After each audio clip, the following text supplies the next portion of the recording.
Hello नमस्कार। हम लोग पिछले वीडियो में जो है खिलजी वंश की नींव जो है जलालुद्दीन खिलजी डाले हैं, ये चीज़ जान चुके थे। अब मैं खिलजी वंश का जो शासनकाल रहता है इसके बारे में आपको बताना चाहता हूँ। ये शासनकाल 1290 से 1320 ईस्वी तक रहता है। इसमें 3 शासक होते हैं, बारी बारी से उनके बारे में पूरे डिटेल में जानते हैं। पहली बात, अगर मैं खिलजी वंश की करूँ तो जलालुद्दीन खिलजी द्वारा जो है दिल्ली सल्तनत की राज सत्ता प्राप्त करना और जो है एक बहुत बड़ा कामयाबी था। केवल एक राजवंशीय परिवर्तन ही नहीं था, बल्कि बलबन द्वारा स्थापित राज व्यवस्था के विपरीत एक नए युग का आरंभ था। ये खिलजी वंश की स्थापना को जो है इतिहासकारों ने जो है खिलजी वंश की स्थापना को इतिहासकारों द्वारा जो है खिलजी क्रांति नाम दिया है। खिलजी क्रांति, खिलजी क्रांति का नाम दिया है। खिलजी क्रांति भारत में स्थापित मुस्लिम राजत्व के विकास में एक महत्वपूर्ण घटना थी।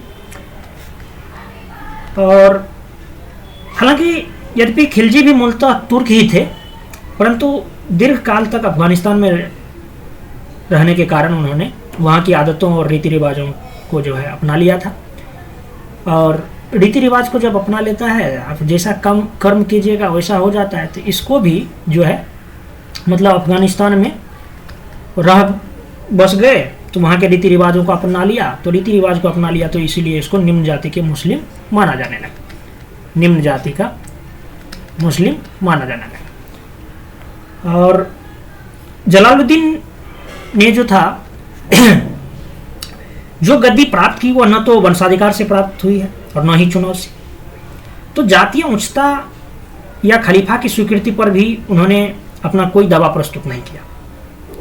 उन्होंने राज्य को शक्ति के बल पर ही जो है मतलब अपनी शक्ति प्रदर्शन करके ही राज्य को चलाते रहा।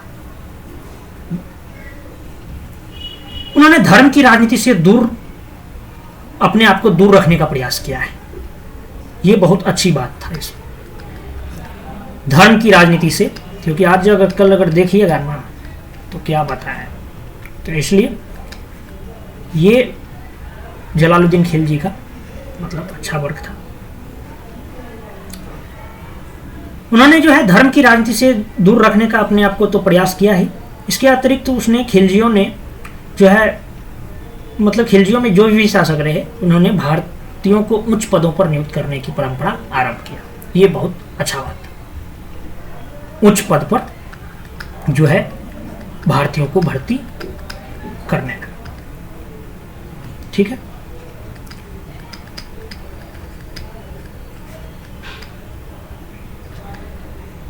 उसने जो है उच्च जातीयता के स्थान पर प्रतिभा और योग्यता को प्रशासन में स्थान दिया। ये सबसे बड़ा बात हो गया जो है मतलब योग्यता का वैल्यू हुआ। यहां योग्यता पर बल दिया। सल्तनत के इतिहास में यह एक नए युग का सूत्रपात था जिसे आगे तुगलकों ने भी अपना के रखा है। अब क्यों है ये सब चीज आपको जो मैंने बताया समझ में आ गया होगा, जो मतलब कैसे कैसे भावनाओं से इसने अलग रहकर मतलब पुरानी जो भावनाएं थी उससे अलग रहकर जो है शासन किया है। और इन सभी कारणों से जो है खिलजियों द्वारा सत्ता पर अधिकार एक व्यवस्था की समाप्ति और एक भिन्न व्यवस्था के आरंभ का सूचक लग रहा है। सल्तनत में होने वाले इन्हीं परिवर्तनों के कारण जो है एक इतिहासकार महोदय थे जिनका नाम था प्रोफेसर मोहम्मद हबीब,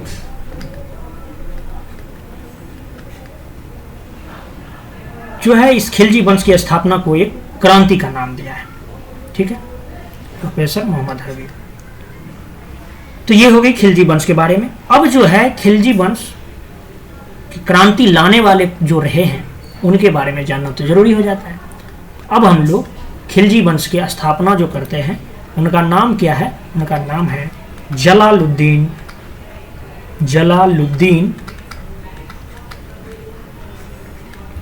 फिरोज शाह पूरा नाम लिख देता हूँ, जलालुद्दीन फिरोज शाह खिलजी। जलालुद्दीन फिरोज शाह खिलजी।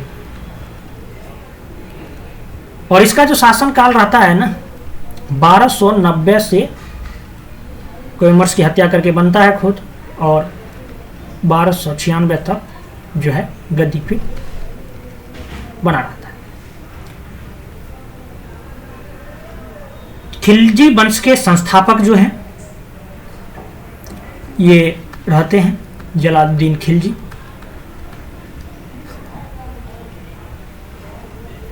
बारह सौ 1290 ईस्वी में स्थापना किया है, ये कहानी आपको बता चुके हैं। अच्छा, सुल्तान बनने से पूर्व फिरोज शाह खिलजी बरन का सूबेदार था। सुल्तान बनने से पूर्व जो है, सुल्तान से पूर्व फिरोज शाह खिलजी जो है बरन का सूबेदार,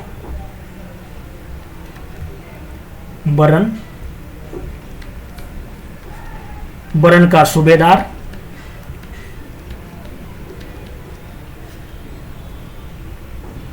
और आरिज ए मुमालिक, आरिज ए मुमालिक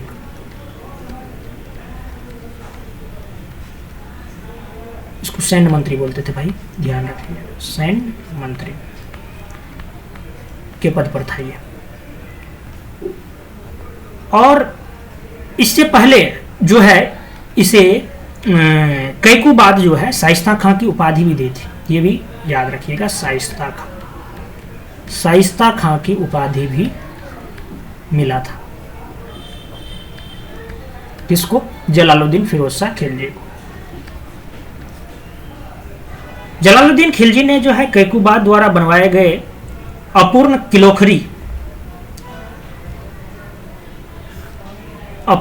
किलोखरी या कुलागढ़ी, हालांकि किलोखरी ही प्रचलित है, किलोखरी के महल में जो है अपना, किलोखरी के महल में अपना राज्यरोहण करवाया है, राज्यरोहण करवाया है। अब कब करवाया है, तो कब करवाया है, एग्जैक्ट डेट जो है ये 13 जून 1290 को करवाता है अपना राज्यरोहण। क्लियर बात? और सुल्तान बनते समय इसकी उम्र क्या रहा था जलालुद्दीन फिरोज शाह खिलजी का? सुल्तान बनते समय यानी 13 जून 1290 को इसका एज जो था अप्रोक्सीमेटली 70 साल था, 70 ईयर्स ओल्ड था। ठीक है, ये चीज आपने। अच्छा, अब बूढ़ा था तो कुछ तो उसके शासन में दिखाई देगी, बिल्कुल दिखाई दिया है, उसके शासन में इसका झलक दिखाई दिया है। वह सल्तनत का पहला सुल्तान था जिसकी आंतरिक नीति दूसरों को प्रसन्न करने के सिद्धांत पर आधारित थी। यह चीज बहुत प्रमुख बात है। और जलालुद्दीन जो था हिंदू जनता के प्रति भी उदार दृष्टिकोण अपनाया, जो कि बहुत ही अच्छी बात था। प्रशासन में तुर्कों, गैर तुर्कों, भारतीय मुसलमानों के अतिरिक्त जो है हिंदुओं को भी स्थान देकर राज्य को विस्तृत आधार प्रदान किया इसने। सल्तनत का दक्षिण भारत पर प्रथम आक्रमण जो है जलालुद्दीन के समय ही हुआ है। सल्तनत का दक्षिण भारत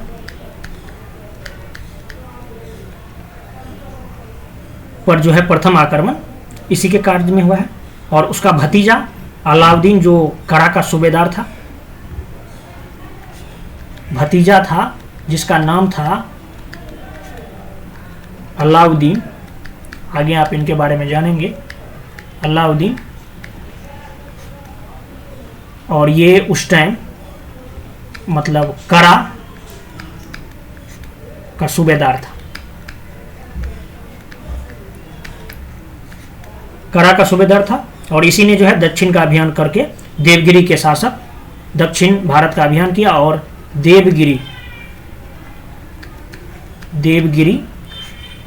के शासक जिनका नाम था रामचंद्र देव, रामचंद्र देव को पराजित कर काफी मात्रा में धन संपत्ति प्राप्त किया था।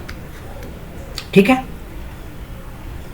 और जलालुद्दीन फिरोज शाह खिलजी के समय में 2 प्रमुख विद्रोह हुए हैं। 2 प्रमुख विद्रोह कौन कौन भाई? 2 प्रमुख विद्रोह देखने को मिला है। पहला विद्रोह जो था वो ईरानी फकीर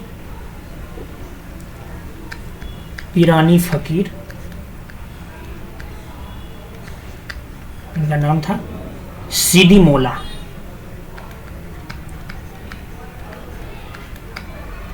ईरानी फकीर सीदी मौला का हुआ, जिसे हाथी के पैरों तले कुचलवा दिया गया। और दूसरा जो था ये था मलिक छज्जू का विद्रोह। मलिक छज्जू, एक बिहार में पटना में एक जगह है छज्जू बाग। ठीक है। छज्जू का विद्रोह जो है दूसरा था, तो इसे क्षमा कर दिया था, इसे मारा नहीं था इसने। मलिक छज्जू को क्षमा कर दिया था और सीदी मौला को क्या किया था? कुचलवा दिया था हाथी के पैर से। अच्छा, जलालुद्दीन खिलजी के समय में ही एक बात ये भी था कि लगभग 4000 मंगोल जो है धर्म को लेकर के ये बड़ा मतलब न्यूट्रल था, लेकिन ऐसा माना गया है जो लगभग अप्रॉक्स में 4000 मंगोल जो थे, 4000 मंगोल जो थे ये इस्लाम धर्म को स्वीकार कर लिया था।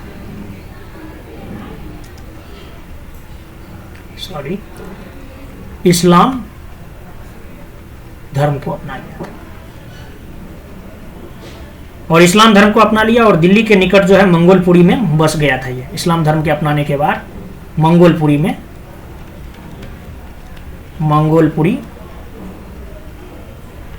बस गए।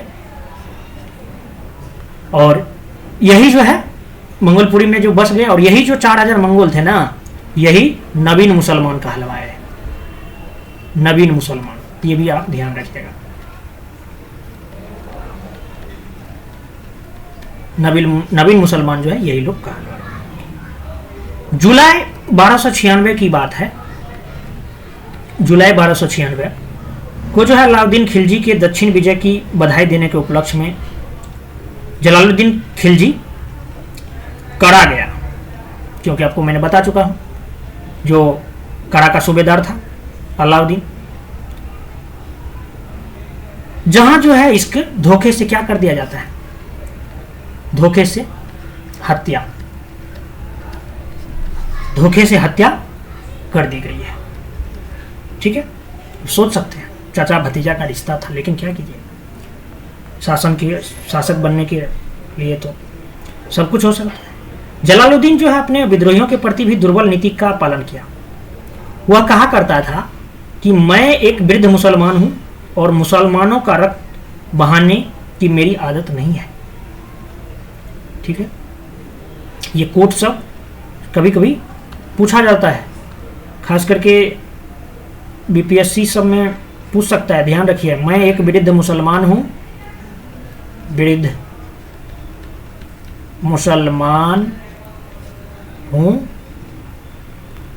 और मुसलमानों का रक्त बहाने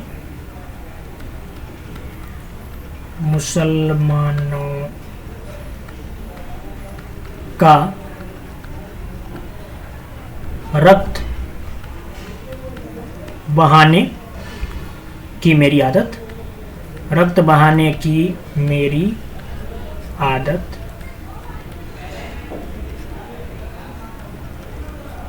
नहीं है, ऐसा बोला करते थे जलालुद्दीन।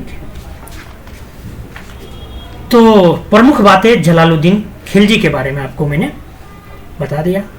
अब हम बात आगे चलते हैं। अब ये बंदा जो है उसका भतीजा जो करा का सूबेदार था, जिनका नाम था, क्या नाम था भाई? अलाउद्दीन, अलाउद्दीन खिलजी, ये शासक बनता है। और ये 1296 से 1316 एडी, 1316 ईस्वी तक जो है ये शासन करता है। अलाउद्दीन खिलजी का जो वास्तविक नाम जो था ये अली गुरसास्प था। सवाल पूछा गया है, वास्तविक नाम अली गुरसास्प, अली गुरसास्प। और जलालुद्दीन खिलजी के भाई मतलब भतीजा था, तो इसके पिताजी का क्या नाम था भाई? पिताजी का नाम जो था, पिताजी का नाम सिहाबुद्दीन खिलजी था। सिहाबुद्दीन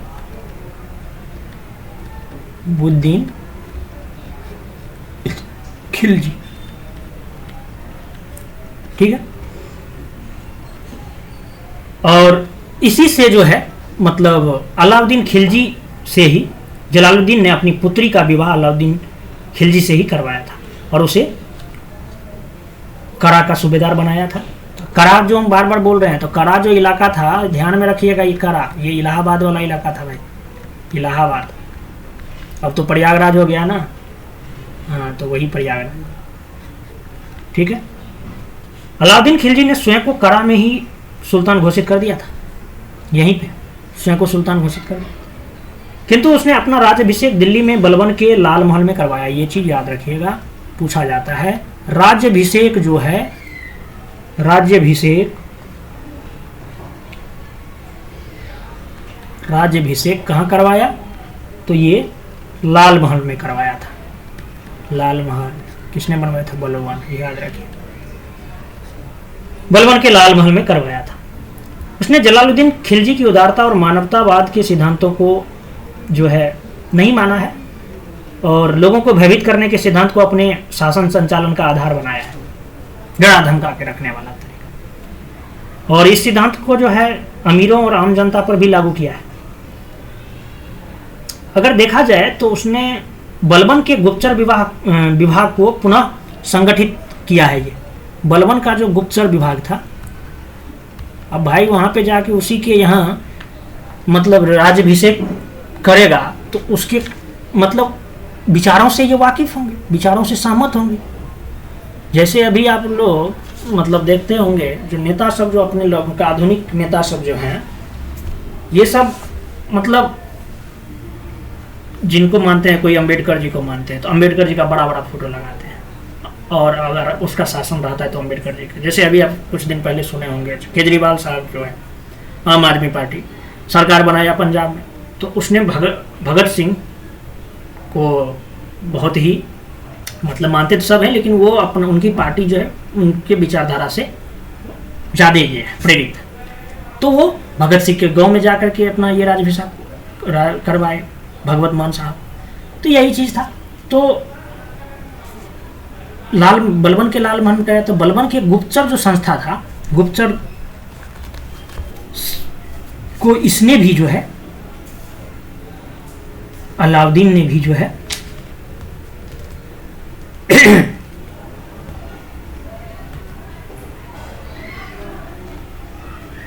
गुप्तचर विभाग को फिर से अलाउद्दीन ने भी जो है पुनः संगठित किया है,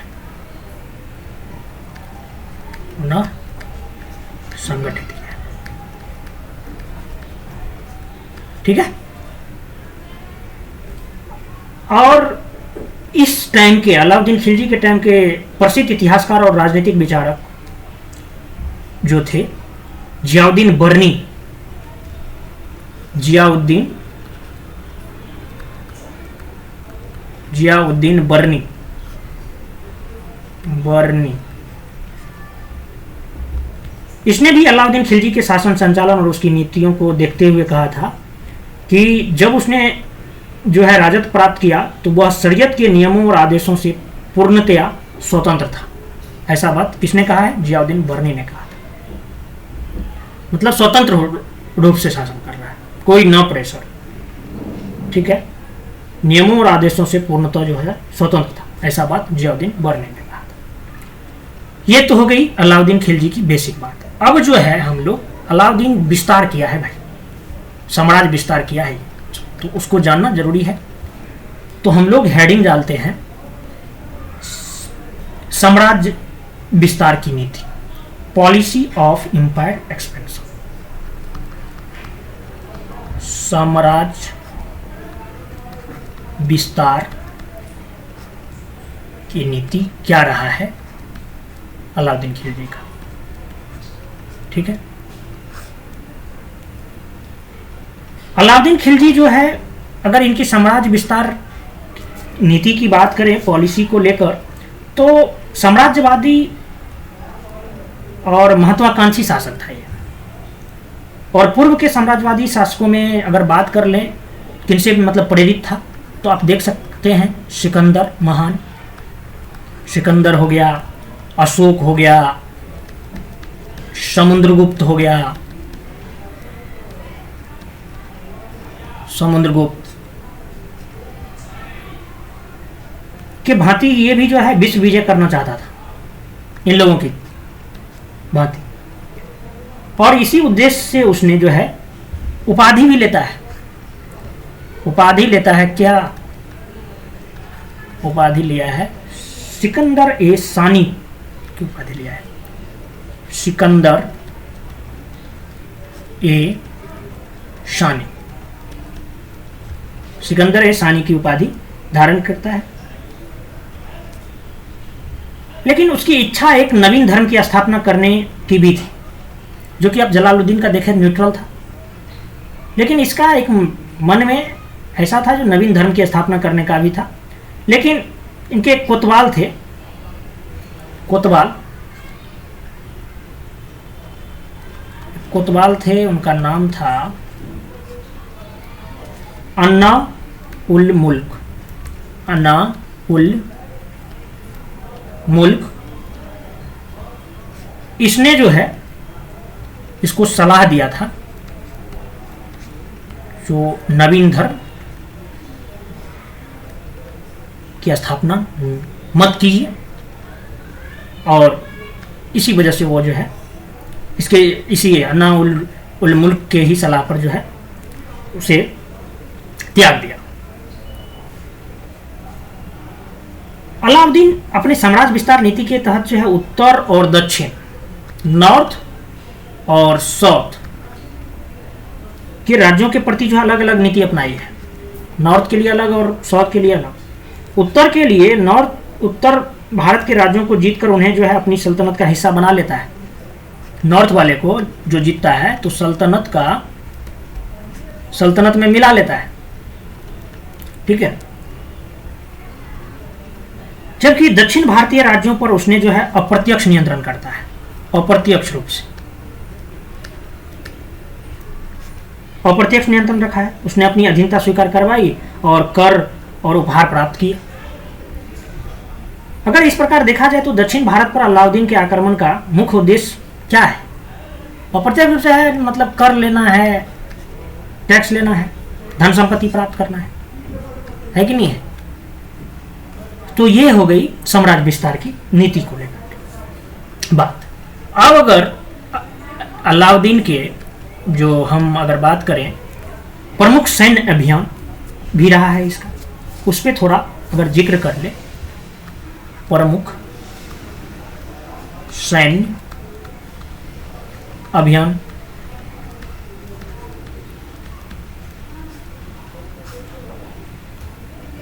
तो अलाउद्दीन ने पहला सैन्य अभियान जो है सन 1299 एडी में जो है फर्स्ट मिलिट्री कैंपेन, फर्स्ट सैन्य अभियान किया है।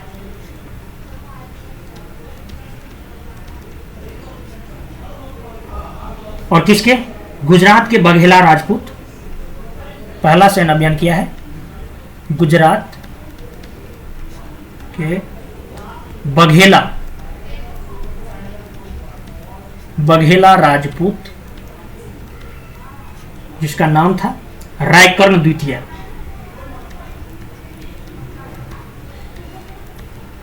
रायकर्ण द्वितीय के खिलाफ किया है। और इसकी राजधानी कहां था? आपको याद होगा, बार बार जान रहे हैं, अनिलवाड़ा। अनिलवाड़ा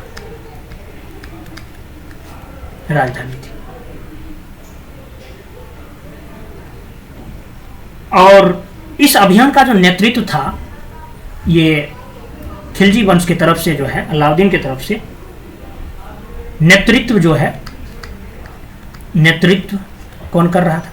तो नेतृत्व कर रहा था नुसरत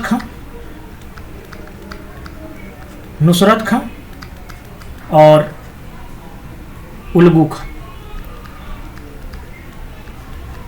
ठीक है, ये दोनों जो है नेतृत्व कर रहा था। इन दोनों के नेतृत्व में ही जो है ये सैन्य अभियान हुआ है। तो बाकी बात ये होता है कि ये जो रायकर्ण द्वितीय है, ये राजधानी छोड़ करके, अनिलवाड़ा छोड़ करके भाग जाता है, फुर हो जाता है। कहाँ? देवगिरी। देवगिरी जो है चला जाता है, देवगिरी भाग जाता है।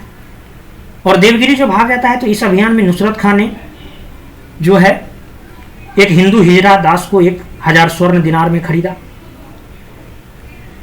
इसी अभियान में। इसको बताना जरूरी है क्योंकि आगे आपको कहानी समझाएंगे तो मजा आएगा। एक हिंदू हिजरा दास को, हिंदू हिजरा दास था, हिंदू हिजरा दास को जो है 1000 स्वर्ण दिनार, 1000 स्वर्ण दिनार, दिनार मुद्रा है भाई, में खरीदा है। जो आगे चल के, यही हिंदू हिजरा दास जो है आगे चल के मलिक काफूर के नाम से, मलिक काफूर के नाम से प्रसिद्ध होता है। और दक्षिण विजय में महत्वपूर्ण भूमिका निभाई है ये। मलिक काफूर को 1000 दिनारी भी इसीलिए कहा गया है क्योंकि अभी जो कहानी बताए, जो नुसरत खां जो है सैन्य अभियान में 1000 स्वर्ण दिनार से एक हिंदू हिजरा दास को खरीदा है, तो इसीलिए इसे 1000 दिनारी भी बोला जाता है। किसको? मलिक काफूर को 1000 दिनारी। ये भी आप याद रखिए, ठीक है। प्रमुख सैन्य अभियान में अगर अगला बात करें तो अगला जो है ना, वो है 1300 ईस्वी में। क्लास थोड़ा लंबा जाएगा लेकिन आपको जानना जरूरी है, कहानी को समझना जरूरी है। 1300 ईस्वी में जो है अलाउद्दीन जो है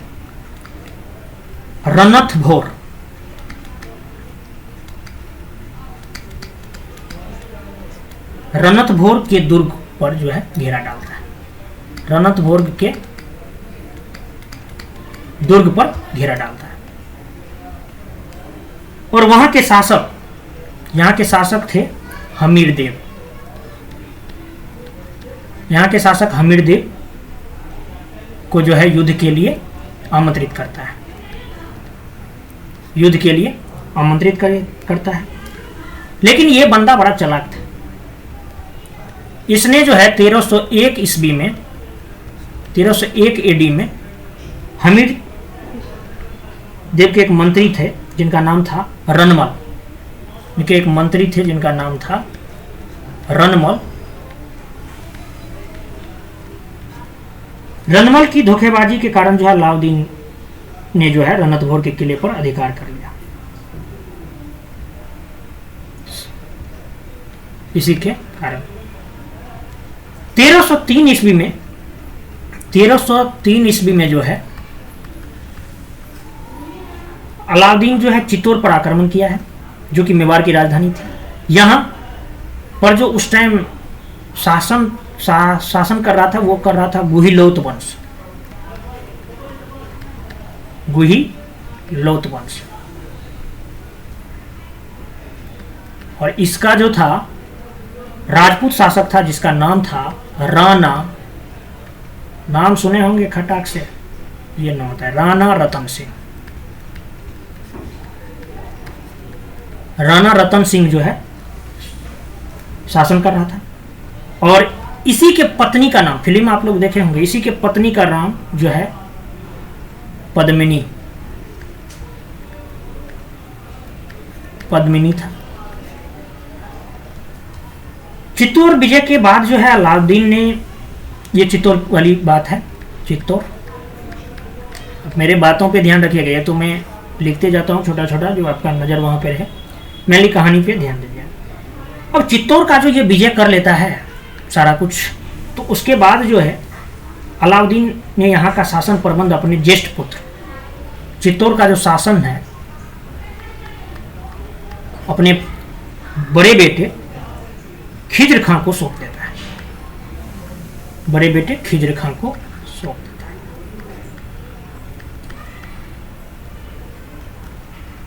और फिर जो है ये खिज्र खां जो है चित्तौड़ का नाम बदल करके खिजराबाद कर दिया है।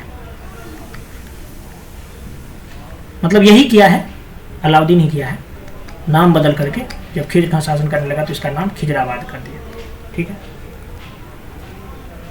1303 ईस्वी में ये ऐसा हुआ। फिर आगे चल के 2 साल बाद 1305 में, 1305 एडी में जो है अलाउद्दीन जो है एनुल मुल्क, 1305 ईस्वी में अलाउद्दीन एनुल मुल्क को जो है मालवा अभियान पर भेजा है और उसने मालवा के शासक उस टाइम पे थे जिसका नाम था महलक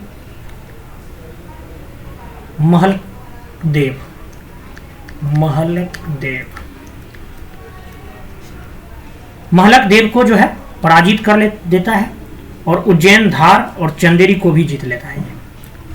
एनुल मुल्क इसको पराजित कर देता है और पराजित करने के बाद जो है ये उज्जैन, धार, चंदेरी इन सबको जीत लेता है।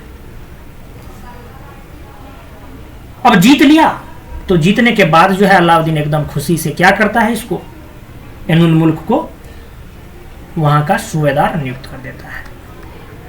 क्लियर बात, सूबेदार नियुक्त कर देता है।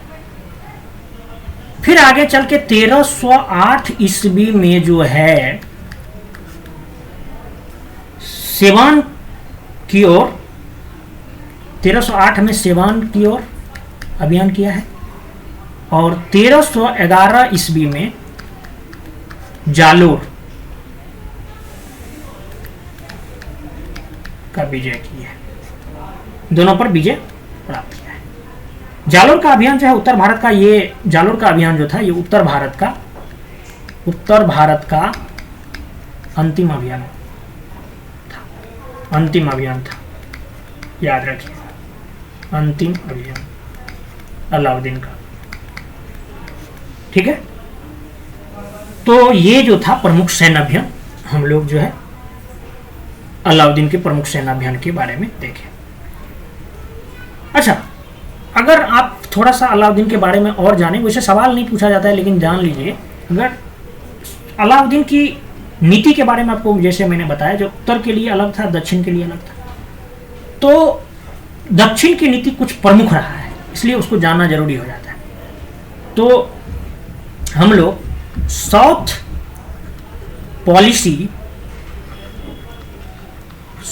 पॉलिसी ऑफ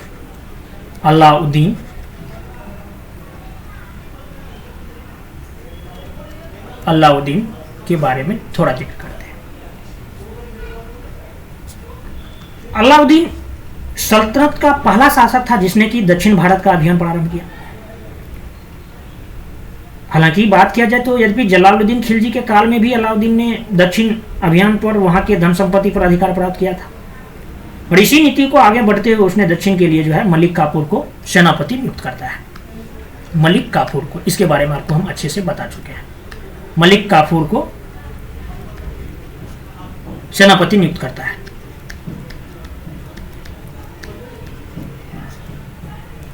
और उसे आदेश देता, आदेश के साथ जो है दक्षिण भेजता है कि जो शासक सल्तनत की अधीनता स्वीकार कर ले उसके साथ मित्रता करो, और जो न करे उसके साथ कठोरता की नीति का पालन करो। ऐसी मतलब आदेश दे करके मलिक काफूर को सेनापति बना करके अलाउद्दीन दक्षिण भेजते हैं। तो इस प्रकार से अलाउद्दीन की दक्षिण नीति का मुख्य उद्देश्य दक्षिण के राज्यों पर प्रत्यक्ष नियंत्रण स्थापित न करके बल्कि कर देने योग्य राज्य बनाकर रखना और उनसे उपहार आदि के रूप में धन संपत्ति का प्राप्त करना था। अलाउद्दीन खिलजी की दक्षिण विजय की जानकारी का मुख्य स्रोत जो है बरनी के, आपको मैं स्रोत में बता चुका हूं, बरनी के तारीख ए फिरोज शाही, तारीख ए फिरोज शाही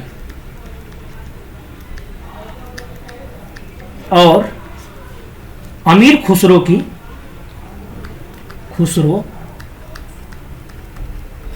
खुसरो के खजाइनुल फुतूह, खजाइनुल फुतूह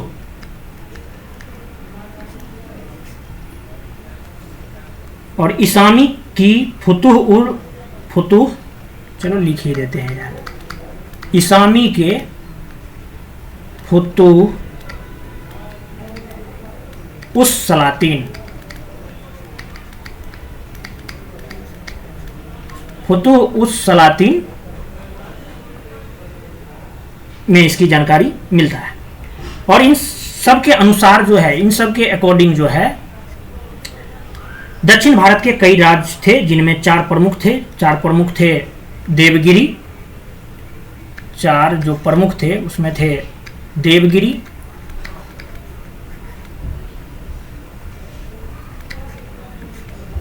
देवगिरी, वारंगल,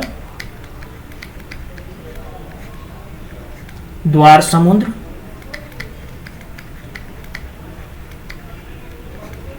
और चौथा था मदुरा।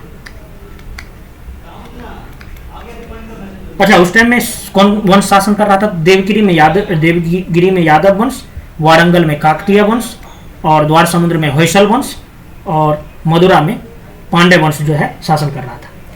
तो इन राज्यों के जो है परस्पर संबंध जो थे इन सब का वो कटुतापूर्ण थे। वे बराबर आपस में लड़ते झगड़ते रहते थे। एक दूसरे की शक्ति को नियंत्रित करने के लिए वे जो है तुर्क सेनाओं की सहायता भी लेते थे। तो दक्षिण भारत की स्थिति उत्तर भारत से अलग थी। इसी कारण जो है दक्षिण के राज्य धनी होते हुए भी अपनी रक्षा करने से असमर्थ थे। और इसी आपसी संघर्ष का कारण जो है अलाउद्दीन जो है दक्षिण भारत पर विजय प्राप्त कर सका है। ये भी आपको एकदम माइंड में रख लीजिए। दक्कन के सैनिक अभियान का नेतृत्व जो है मलिक काफूर को दिया गया है और इस अभियान में मदद करने के लिए आयन उल मुल्क और अलग खां को निर्देश भेजे गए। अगर मालिक काफूर की बात करें तो मालिक काफूर का पहला अभियान जो था ये 1307-8 ईस्वी में देवगिरी के विरुद्ध ही था। ये चीज आपको ध्यान रखना है, देवगिरी के ही विरुद्ध था।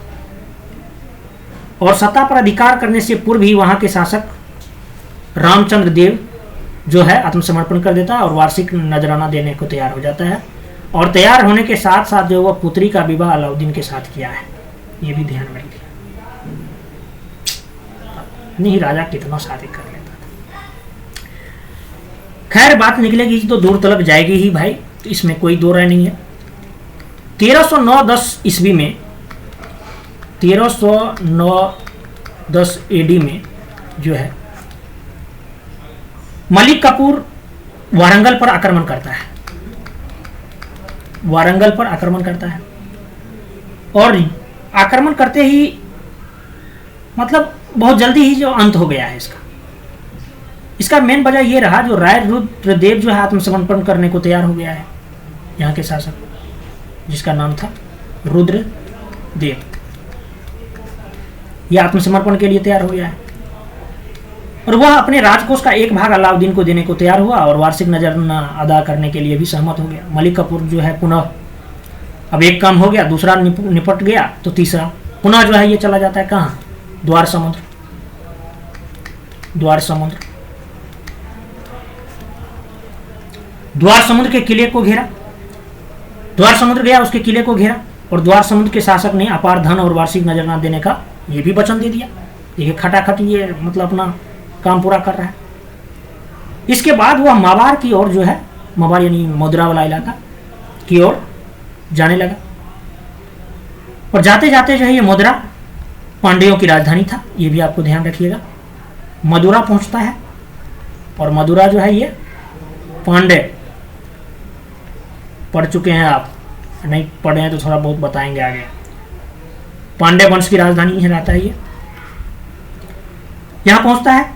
लेकिन यहाँ का जो शासक था वो सुंदर, जिसका नाम था, पांड्य वंश का शासक था जिसका नाम था सुंदर। सुंदर नाम तो है लेकिन बड़ा क्या बताए, नाम सुनते ही ये बंदा भाग जाता है, फौरन उड़ जाता है। तो मलिक कफूर जो है फिर मदुरा राजकोष पर अधिकार कर लेता है, लेकिन अधिकार करने के बाद जो है मदुरा को अंतिम रूप से वह जीत नहीं पाया है। यहां से उसे अत्यधिक मात्रा में धन की प्राप्ति तो हुई है। तो अगर सारे चीजों से देखा जाए तो अलाउद्दीन के समय में मदुरा को छोड़ दिया जाए अगर, तो दक्षिण के सभी राज्य अप्रत्यक्ष रूप से सल्तनत का भाग बन गया था। अच्छा, अपना लोग हर जगह पे देखते आए हैं जो मंगोल बड़ा ये था, तो मंगोल आक्रमण के लेकर के इसके टाइम में क्या चल रहा था? मंगोल आक्रमण, मंगोल आक्रमण, मंगोल आक्रमण जो है सल्तनत काल की एक प्रमुख समस्या थी। सभी सुल्तानों को इस समस्या का सामना करना पड़ा है। सल्तनत काल में सर्वाधिक मंगोल आक्रमण जो है ये अलाउद्दीन खिलजी के शासन काल में हुए, ये भी आपको ध्यान रखना है, सर्वाधिक। लेकिन ये शासक भी एकदम टनाटन है। तो इसके यहाँ जो मंगोलों का पहला आक्रमण जो हुआ है 1297-98 में होता है, 1297-98 में फर्स्ट। ट्रांस अक्सियाना के सेनापति कादिर खान ने किया है और दूसरा आक्रमण जो है ये 1299 में जो होता है ये साल्दी के नेतृत्व में होता है, साल्दी इसी के नेतृत्व में होता है। अलाउद्दीन खिलजी ने मंगोल आक्रमण को रोकने के लिए जो है आक्रमण को रोकने के लिए जो है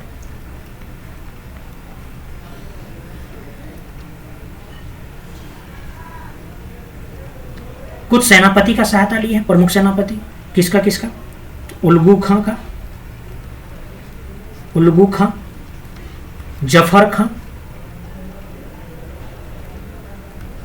जफर खां और क्या नाम था उसका जो वहां भी था, अरे मलिक कफूर को जलाया, नुसरत खां।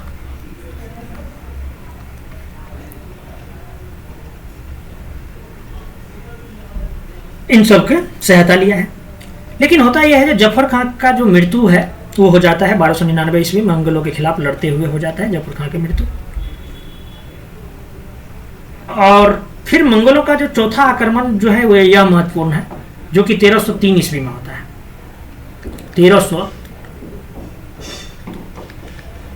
1303 ईस्वी में चौथा, फोर्थ आक्रमण, फोर्थ अटैक होता है। और ये जो होता है ना ये तारगी के नेतृत्व में होता है, तारगी के नेतृत्व में हुआ था और दिल्ली तक पहुंच गए थे ये। और यह पहला अवसर था जब मंगोल आक्रमणकारी जो है दिल्ली तक पहुंचा था। वैसे मंगोल आक्रमण में अंतिम मंगोल आक्रमण जो अगर हुआ है अलाउद्दीन के काल में, तो ये अंतिम जो हुआ है वो हुआ है, आपको याद रख लेना है, 1307 में, 1307 में। और ये जो है इकबाल बंदा कुबक की सेनाओं द्वारा किया गया है, इकबाल की सेनाओं द्वारा किया गया है। लेकिन यह असफल रहता है। अलाउद्दीन जो है लगभग सभी मंगोल आक्रमणों को विफल कर देता है और विफल करने का वजह ही ये था जो रक्त और तलवार की नीति अपनाया है ये। समझ रहे हैं ना, रक्त और तलवार की नीति को अपनाता है। अब हम लोग जो है नेक्स्ट वीडियो में अलाउद्दीन कुछ रिफॉर्म्स किए हैं, अलाउद्दीन क्या क्या सुधार किए हैं, बाजार नियंत्रण प्रणाली उनके क्या रहे हैं, मंडी और गला का जो है न्याय की स्थान कैसे किया है, घोरों दासों मवेशियों का बाजार कैसे था, इन सब के बारे में जो है हम लोग नेक्स्ट वीडियो में चर्चा करेंगे। तब तक के लिए धन्यवाद।